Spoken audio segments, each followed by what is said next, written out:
Hello, my name is Sam, and welcome to BrainTech. In this video, I will show you how to hide all Facebook photos.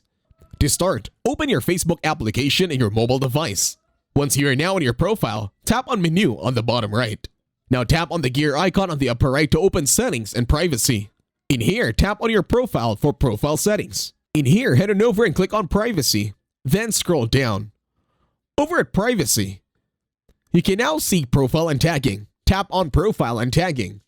On Profile and Tagging, tap on the first option over at Tagging. Over at Post and Profile, click on More, and then tap on Only Me. Make sure you check Only Me this time. Once done, you can now go back.